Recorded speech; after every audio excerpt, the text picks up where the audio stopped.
welcome to Backyard Farmer. We are so glad to be in front of a live audience at Northeast Community College. All of us without face masks, all of us really enjoying being together on this wonderful, beautiful evening, of course. This is Q&A, so this is exactly what we do on Backyard Farmer. We answer all those great questions, and we have a whole line of people that has questions that we hope we can answer. So, as you step to the mic, tell us what you've got, tell us what your question is, and then we will go down the line. There is a rule, and the rule is if we are not playing fair, I'm going to say no. Too many questions for the bug person, too many questions for Hort. Somebody else come forward. So, perfect. Okay, I have two samples here. The first one is I have 12, about a dozen Easy Elegance roses that all of a sudden look like this. Is this that dreaded rosette that I read about? They were beautiful last year. Last year I did see a hint of it, and I thought, that doesn't look quite right, but this year they all got it. Tell you the truth, I wouldn't lean toward rosette. Mm-hmm. I am leaning toward herbicide drift. Mm-hmm. So one way we can tell the difference is you see how tight these leaves are curled in? This is a typical growth regulator. They curl in because it's affecting that growing point. And the other big trick is with rosette, we'll get lots and lots, like millions of tiny little thorns on the side. And it's very thorny. You have to have a pair of gloves on to grab it. So those are one of the two key things I look for. So I would lean toward growth regulator herbicide injury. Drift, where it came from, it's hard to say. There's so much growth regulator herbicide out in the atmosphere. So yep, spray for it. So what should I do about it? Should I trim them down? Are they goners? Just hold my breath and see what happens? Hold your breath and see what's going to happen. The plant's trying to compensate. If all else fails, as you get into later in the season and it's still looking terrible, you could cut that cane down. But otherwise, it should be fine, and it still should put pretty flowers on for you. Well, you've made me a very happy person. Very good.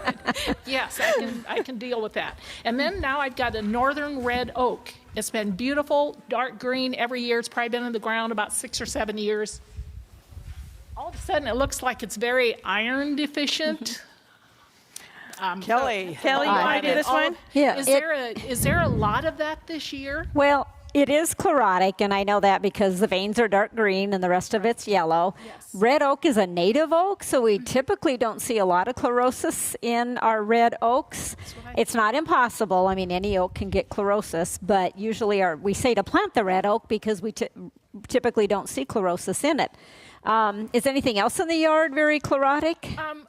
Yes, a lot. Of course, I always have trouble with the maple, the red. Right. You know, we always give them iron, but this has looked so good every year. It has. Now, all of a sudden this year, it's lime green. Yeah, as long as it's, there isn't some other issue, like a related issue or something like that that's restricting that movement of that nutrients, you can try treating it. Okay. That young of a plant, I think I do a soil treatment. Okay. And you can call your extension. The Nebraska Forest Service has a great publication treating chlorosis in eastern Nebraska. Okay. And I would check that, and it'll give you the soil treatment for it, and I would try that. Okay. But it is a little odd for a red oak to be that chlorotic. Okay. Thank you very much. Thank you so much. Next up. Uh-oh. A grass. This here is a type of wheatgrass invading our flower bed, and we would like to know what we can do about it, how we can control it. Terry, the beautiful thing is it's invading a flower bed, so yep, you are correct. It is some kind of wheatgrass. What I'm going to tell you is probably not what you're going to like to hear. Is go get your soil knife and just start digging it out. It's invaded the. So what I would do is I would get it all out as much as you can, and then do you mulch the bed with what do you mulch, like with wood mulch or something? What else is in the bed? All over. What else is there? Flowers or shrubs or annuals, perennials, get out as much as you possibly can around the perennials. And then if you can't, cut it down to like the ground. And then I would mulch that bed as much as you can. I would put, and then just start pulling up the little bit that keeps coming up. That's what I would do around all those. That would be the easiest way, because you're not going to be able to spray it or anything since you have stuff in there that you want to keep. So it's all going to be pretty much manual labor, unfortunately. Sorry. Okay, thank you. And it also is best management. We're not really excellent chemical purveyors. If we can help it, we like to do IPM. Next up. Okay. Tell me if it's a bug. I'm trying to hit all points. If it is winter kill on my maple tree that's about 6 or 7 years old, or if it's frost, I want to know if I need to take this tree out and start over, or if it, how do I tell? I can't get up in there and see. Can you see the picture? And that picture was taken yesterday. It's winter kill. It's winter kill, so is the tree a goner? So her picture was leaves here, no leaves here, dead branches. I think Kelly has a handful of those for the show that we'll be taping later. We had a lot of that sort of injury.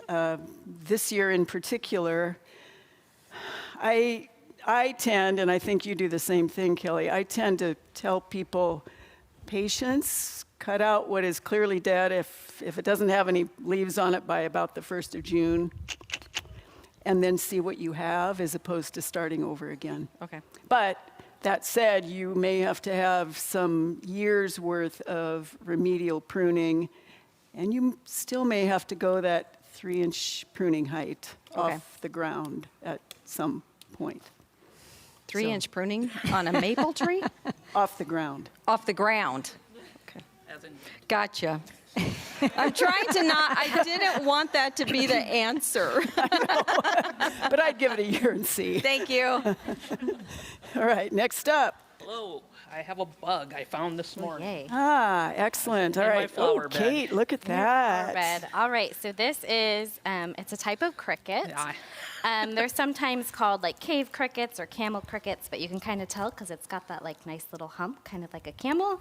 But they're not a pest, which is always good, you know, when we find things in our flower bed, but it's kind of just a really unique looking insect. Yeah, that's what I thought. Used to the black ones, not a brown one. Yeah, and they're quite big too for crickets, so I think it's beautiful. I say that every time though. So, yeah. All right, thank you for bringing that. Next up. Hi, ladies. I just have a question for you. I have a big hardy hibiscus, and I'm wondering, I get baby hibiscus everywhere. Is that common or uncommon? It's fairly common for Althea. I assume the hardy hibiscus. The hardy hibiscus. That's No, one it's, of the well, it's not like Altheas. my Althea was. It's Okay. one of those the big hardy hibiscus like that have the big, like The Fleming, Right. The big red, yeah, big. yeah, like a okay. plate. That They is get not real like a big. Fleming common. one. Pardon? That's not very common. Yeah, it would Well, I know be. they have a unless little they're BB stressed. seeds. They look like a BB. And I had a master gardener. She was visiting with me. She said, well, Kathy, that's not very common but I wanted your opinion. You kind of have to break them open, she thought, more to get them. But I have them everywhere. So And it is coming from the seed. It's not. It wouldn't be suckering or anything. Oh, no. Okay. No. But Okay. anyway, anybody needs one, just let me know. Okay. They're bright pink. Oftentimes they'll come back, but they won't bloom the same color. Well, you know, I've transplanted quite a few to different places, and then one that I did transplant did get a little bit lighter. But I've moved them all around, and most of the time they are the color of the mother plant, but I do have one that's lighter colored. But anyway, just was I curious. think we need some for the backyard farmer garden. Yeah, sure. Yeah. There you go. Thank you. Hello. I sent a picture in a while back ago about some kind of lime green colored grass in my backyard that it started as a small area and it continues to grow. And I brought a sample thinking that maybe that might help. Perfect. What was the answer on the show? They didn't know for sure. So she does bring up a good point for all of you who send us pictures of grass from 20 yards out. Guess what it looks like? grass. Even if you try to send us a good one, that's really hard. It's not Poa trivialis, is it? Yeah. Yeah. It's just an annual bluegrass. It's so it doesn't really like heat, so it'll probably kind of melt out a little bit. It's going to be an annual, so it's going to be. What I would do is I would just start overseeding in the fall, and once you get a good stand of what you want, that should just pretty much go away. Annual bluegrass shouldn't come back every year, right? It'll seed itself. Oh, okay, because this has been there for 10 years, then it continues to get bigger. Yeah. So. But is it a big deal if I just let it? I mean, it's a little different color green, but do I care? That's up to you. I personally, if you saw my turf, you would not know why I'm sitting in this chair. So, but no, yeah, I mean, but I would just to help it blend, just start overseeding in the fall. Okay, thanks. You bet. So the little voice in my head says, make sure you speak into the mic. Okay, thank you. I have a Jefferson thornless rose that's covered with gorgeous sort of dark pink blossoms right now, but it's got something eating on it, and I try not to use herbicides and stuff, and I don't know if it's a slug or a bug or what it is, but you can see my picture if you'd like.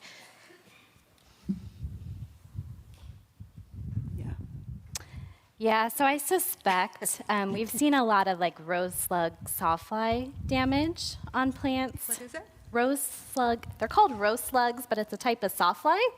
So sawflies are stingless wasps, but they have little larvae that look almost like caterpillars. Oh. So the good news is that they're not going to damage the plant enough to like really kill it or cause, health concerns to the plant. It's mostly just cosmetic damage, which I know with roses, we plant them for them to look beautiful. But it's probably a little late to treat it now, just because they're kind of nearing the end of their life cycle. But if you can, I would just let it be, Okay, no, I have no trouble with letting it be because the flowers are overtaking the cut up leaves. But if it comes next year, what do I do? Yeah, so the important thing with sawflies is to scout them early. Okay. So if you can see, I believe the rose slug one is kind of a little ugly color with like yellowish The color green. of Terry's shirt. Yeah, and then it's kind of gotten. Which is actually a good color. So scout early. You can hand pick them off. They fall off really easily. You can hose them off the plant. Otherwise, you can treat with like a pyrethroid insecticide, but with roses, you just have to be really careful because obviously they have blooms that pollinators will visit too. I'll pick them off. It'll be okay. Yeah. Thank you. Perfect. Thank you. I think you're going to tell me the same thing you told the man earlier. I just want to know what this is, and it is in amongst my perennial garden. I can dig it out, which is what I've been doing.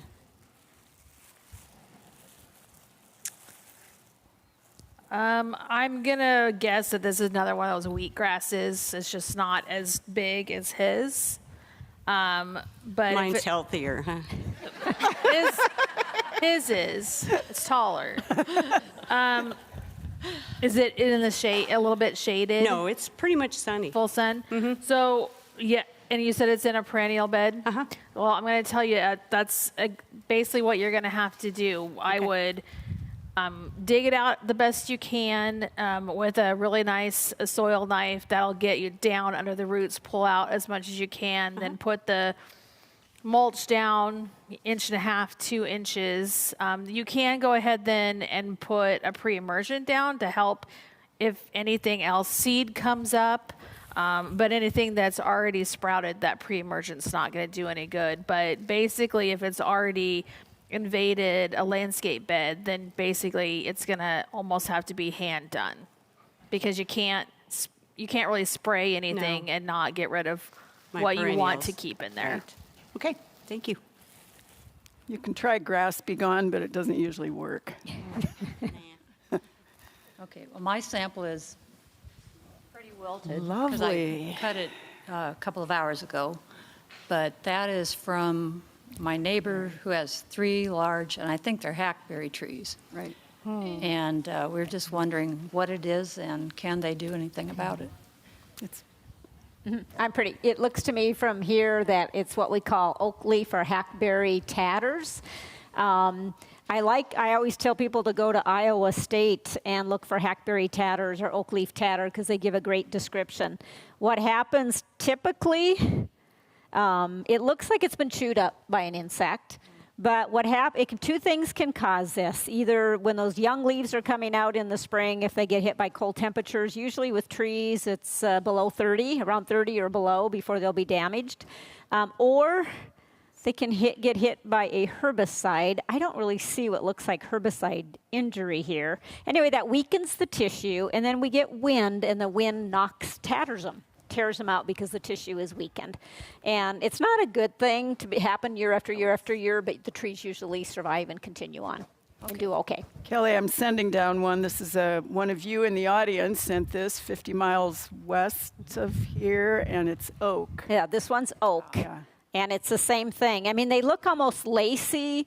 They look like they've been chewed. A lot of times, like this one, almost all that's left is the veins. And it's starting to be such a common occurrence. We've got a name for it. We call it oak leaf tatter or hackberry leaf tatter. It's something environmental or chemical injures that leaf, and then the wind weakens it, and the wind just tatters it up. So usually they survive, which is the lucky thing. And we haven't had any wind at all this year. And really, if the leaves are tender enough and it's as windy as it was this year, you can just get wind tatter. It doesn't even have to be cold temperature or herbicide. Amy. That is from my pear tree. It bloomed out, and now it's turned to that. It's gorgeous. I would put this in an arrangement in a heartbeat. That's the pathologist out of me. So this is that typical. We talk about cedar apple. We got all those cedar blank rust. That's what we have going on here.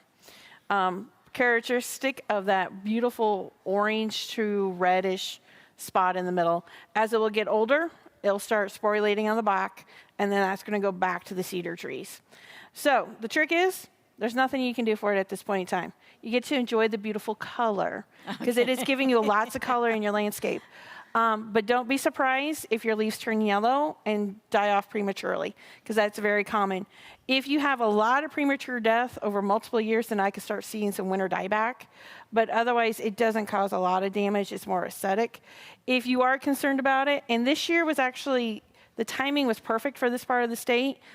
The rains, we have to have rains as the leaves are coming out. And that just timed perfectly. We were dry, and all of a sudden, boom, we started getting rains, which was wonderful. Yeah. If you want to prevent it, you're going to start spraying once those leaves are starting to emerge. Okay. And you have to look at those fungicides to see how often. It's either 14, 21, 28, or 30 days, depending on the product that you're using, if it's a major concern to you. It can also infect your fruit. I don't think it's going to set any on this year. Okay. And usually it's just on the caxil end. It isn't real severe in most cases. People just don't like the looks of it, but you can eat it, and it doesn't hurt you one bit. But okay. Yeah, it's cedar blank, cedar pear rust, cedar quince. Exact same thing.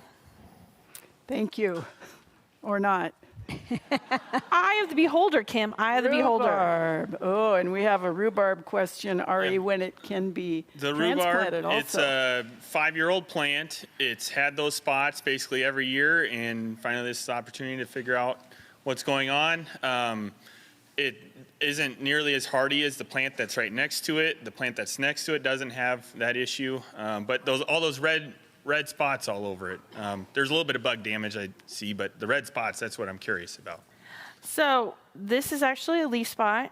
All of a sudden it's leaving my mind on exactly which leaf spot it is, if it's septoria or anthracnose. All it matters is it's a fungal leaf spot. So the big thing with it is we've had cool temperatures, wet conditions, a sprinkler hits it, will splash those spores and cause reinfection.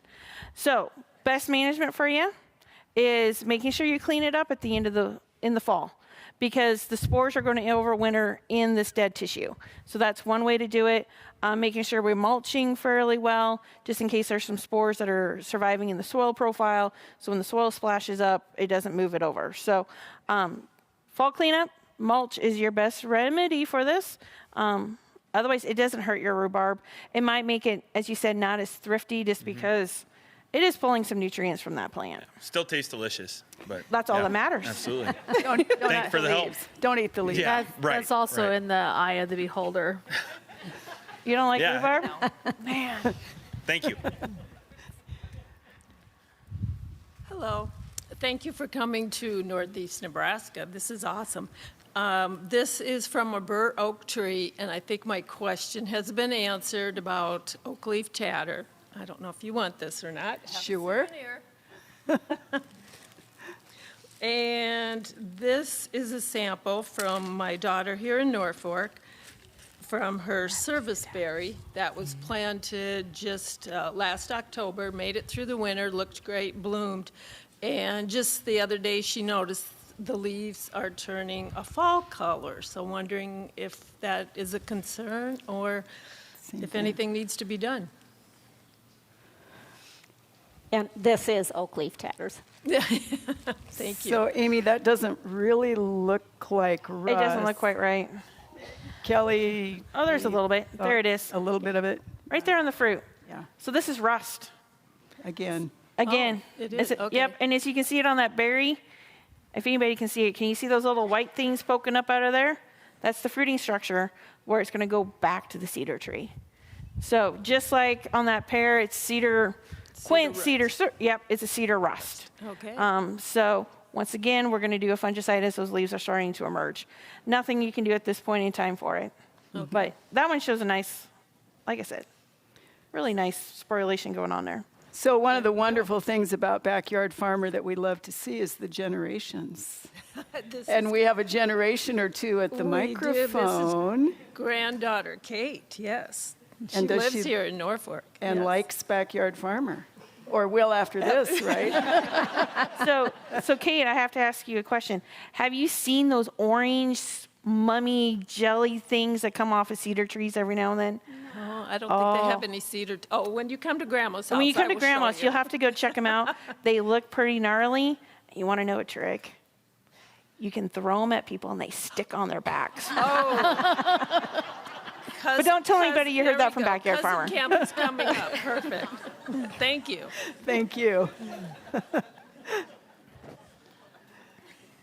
Thanks for being here. Oh, thank That's a you. red oak tree we planted about 3 years ago. About a third of the leaves on it now look like that. Probably started a week ago. No idea what we did. You want to answer? How hot has it been here? Not recently. Okay. Well, it looks like what we call leaf scorch, and leaf scorch is just usually because it follows the vein, or it either follows the veins or the edges. But we did have 90-degree temperatures about a week and a half ago. Yeah. You know, we were cold, and all of a sudden, boom, it got 90 degrees. Is it next to a parking lot or a sidewalk or something? Up against a south building or anything like that. Windy. Yeah, windy, of course. And, I mean, it's what happens is the leaves lose moisture faster than the roots can replace it. So it can just be environmental conditions. Sometimes it can be a sign that there might be a root-related problem. So, which you Little can't extra do water much and- about, well, without overwatering. Yeah. Because overwatering is just as bad as underwatering. Okay. So like a girdled root or something like that, but it may just be the high winds we had, and you know it'd be cool, and then we get a 94-degree day. That's Okay. tough on trees. Good. Thank you.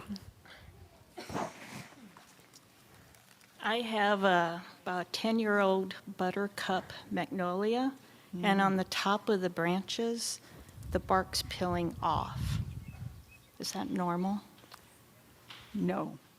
I have a picture.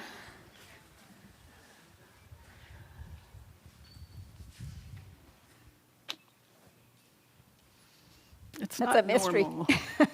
Just so you know, Kim is not giving you a good look from this side. It's not normal. Do you have squirrels in the vicinity? Yes. Okay. That's probably what's going on there. If Dennis were sitting in one of these chairs, oh, wait, he's not a woman. So he would tell you that, you know, that sort of squirrel graffiti is what's going on.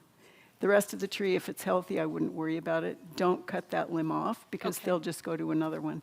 Oh, just leave that playground. Leave the playground. Okay. Exactly. Thank you. Welcome to Northeast Nebraska. Thank you. These are weeds that grow in my asparagus bed. Weeds in the asparagus bed. The one in the blue, I think they're the same. Microphone. Just one is bigger than the other, more mature than the other. And while Terry is pulling those out of the bag, I'm going to send this down to Kelly. Okay.